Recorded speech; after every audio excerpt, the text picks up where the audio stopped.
Assalamualaikum warahmatullahi wabarakatuh. Perkenalkan, nama saya Nyai Hafiza. Saya berasal dari Fakultas Hukum Universitas Bengkulu.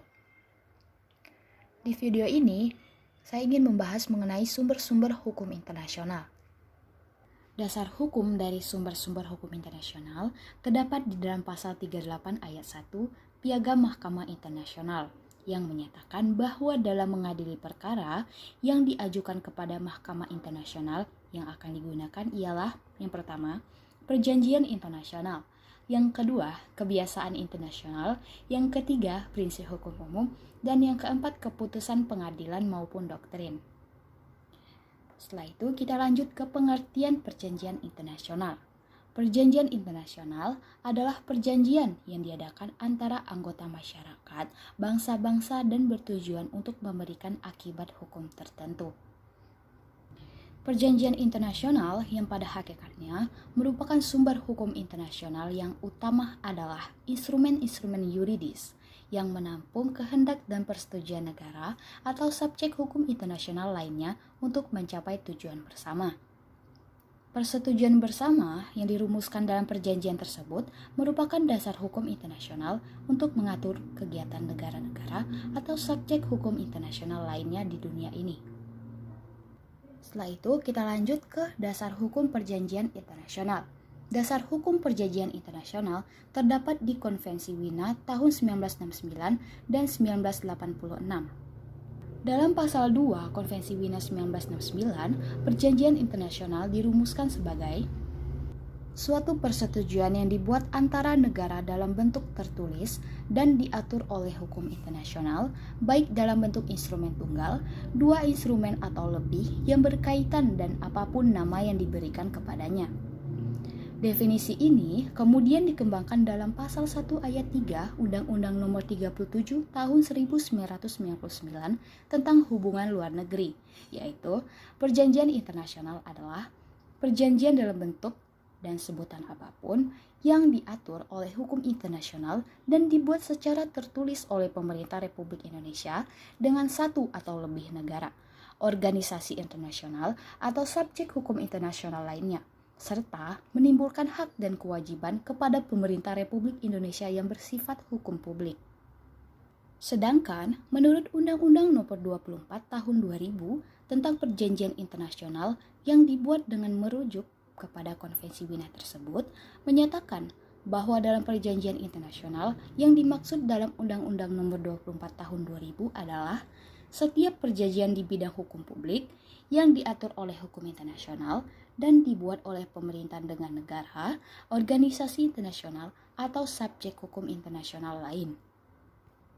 Adapun bentuk-bentuk perjanjian internasional yang sering dipraktekkan di Indonesia, antara lain, yang pertama ada traktat, yang kedua konvensi, yang ketiga persetujuan atau agreement, yang keempat memorandum saling pengertian atau memorandum of understanding, yang kelima pengaturan atau arrangement, yang keenam records of discussions, yang ketujuh pertukaran nota politik atau exchange of notes.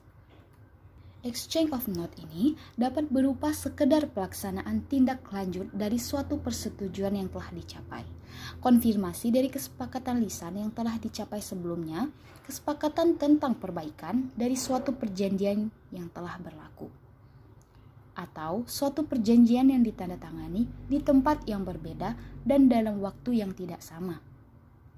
Dalam melakukan hubungan luar negeri, Indonesia mengacu kepada ketentuan dalam Konvensi Wina 1969 mengenai hukum perjanjian yang telah menjadi hukum positif internasional dan dasar hukum pembuatan perjanjian internasional. Konvensi ini menentukan bahwa yang dapat mewakili negara dalam pembuatan perjanjian adalah kepala negara atau kepala pemerintahan, menteri luar negeri, kepala perwakilan atau misi diplomatik, pejabat pemerintah yang diberi kuasa oleh presiden atau menteri luar negeri. Selanjutnya, kita membahas mengenai tahap-tahap pembuatan perjanjian. Yang pertama, ada tahap penjajakan.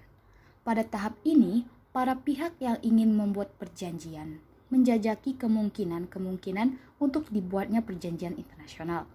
Penjajakan dapat dilakukan melalui inisiatif instansi atau lembaga pemerintahan di Indonesia ataupun inisiatif dari calon mitra. Yang kedua, tahap perundingan. Tahap perundingan merupakan suatu upaya yang ditempuh oleh para pihak untuk mencapai kesepakatan atas materi yang masih belum dapat disetujui dalam tahap penjajakan. Tahap ini juga berfungsi sebagai wahana memperjelas pemahaman setiap pihak tentang ketentuan-ketentuan yang ada dalam perjanjian internasional. Yang ketiga, tahap perundingan. Tahap perundingan merupakan suatu upaya yang ditempuh oleh para pihak untuk mencapai kesepakatan atas materi yang masih belum dapat disetujui dalam tahap penjajakan. Tahap ini juga berfungsi sebagai wahana yang memperjelas pemahaman setiap pihak tentang ketentuan-ketentuan yang ada dalam perjanjian internasional. Lalu, tahap perumusan naskah. Rumusan naskah adalah hasil kesepakatan dalam perundingan oleh para pihak atas materi perjanjian internasional. Pada tahap ini diberi tanda paraf terhadap materi yang telah disetujui. Dan dihasilkan juga records of discussion atau summary records yang berisi hal-hal yang sudah disepakati, belum disepakati, serta agenda perundingan berikutnya. Selanjutnya, tahap penerimaan. Dalam perundingan bilateral, kesepakatan atas naskah awal hasil perundingan dapat disebut sebagai penerimaan yang ditandai dengan pemberian tanda paraf pada naskah perjanjian oleh masing-masing ketua delegasi. Terhadap perjanjian multilateral, proses penerimaan biasanya merupakan pengesahan suatu negara pihak atas perubahan perjanjian internasional. Yang terakhir, tahap penandatanganan. Tahap ini merupakan tahap terakhir dari sebuah perundingan untuk melegalisasi kesepakatan yang dituangkan dalam naskah perjanjian internasional. Namun, penandatangan tidak selalu berarti pemberlakuan perjanjian internasional. Pemberlakuan tergantung dari klausa pemberlakuan yang telah disepakati dalam perjanjian internasional. Baiklah, sekian pemaparan dari saya mengenai perjanjian internasional. Wassalamualaikum warahmatullahi wabarakatuh.